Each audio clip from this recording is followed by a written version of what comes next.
Hey! Welcome back to Listener Mailbag. I don't know why I have such a hard time remembering what the name of the show is, but I do. Anyway, the next part of the comic collection, I am going to show you. I know this is a long segment. This is like part 4 of the comic collection. So far, it's my biggest collection. But these ones, like this storyline, was from back when I was in high school, and I don't even know why I like this comic so much, or the 4 issues, because overall, it's not the best story. I think mostly it's because in the 4-part,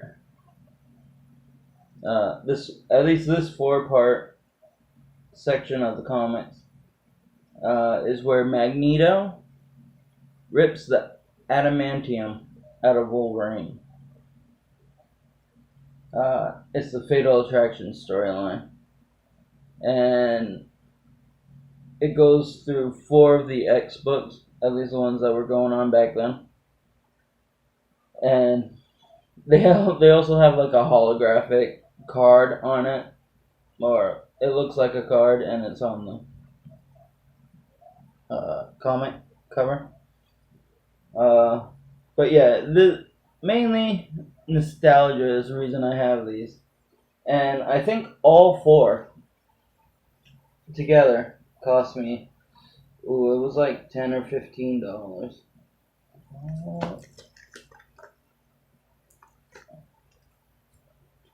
And their numbers: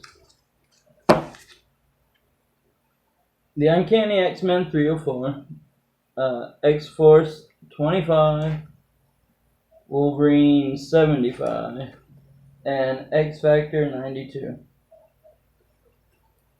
But I can't remember the story off the top of my head right now. The main thing is, this is where Wolverine lost his adamantium. I can't remember what order it is either, but Fatal Attractions, you can see the holograph, kinda.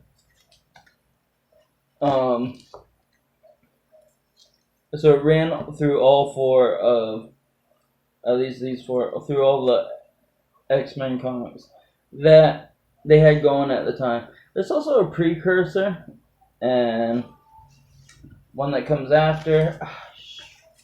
Can't remember what those sections of the were called. This was Fatal Attractions.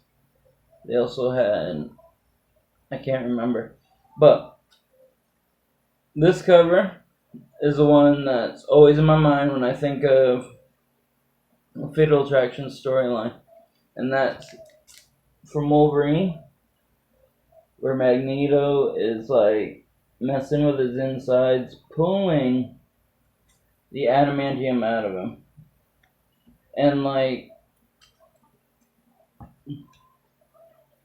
look at the horror on Jubilee's face. She's like, "Oh my God, no, Wolverine!" Because back then, Jubilee and Wolverine were like inseparable. They were friends, kinda. He was like her mentor or some shit. Can't quite remember. It was a long time ago. 90s. It was like, what, 20 years ago? 20 something? This one, coming up, is actually part of my Xenoscope collection, which was not in the short box because it's one of the newer ones I have. And it was stored somewhere else. But is issue 2 of Tales from Neverland, signed by I believe it's James. It looks like James Lyle. Don't quote me on it, but it's the Lyle that's on this. Fucking love Xenoscope. Love the artwork. The storytelling's pretty okay, but it's good. This other one is also part of the Xenoscope line. It's Realm Knights one shot, but it was a sketch cover, and this was sketched on by JDS. I cannot remember the guy's name, but you can see the pencils on it, and then re-inked over. And it has my favorite Xenoscope character, Robin. Love the artwork. Love it. And like I said, she's my favorite character in the Grimm universe. Like, I don't even know. I think Robin Hood was the first Xenoscope title I read, and I just enjoyed it. And this one, just my sister got me a bunch of comics. I do like the cover of this, but I found some of the Brightest Day, Blackest Night comics, so I'm trying to gather them all together. I haven't done it quite yet, but I'm hoping to read the whole thing. I hate reading stuff out of order, so I want to try to get it. And getting the trade paperback would be easier, but why? Alright, this next one I'm going to show you. I don't even know where I got it from. Might have been, I think it was in the same set as the Tales from Neverland and the Realm Knights. Because this guy from Facebook, on one of the Xenoscope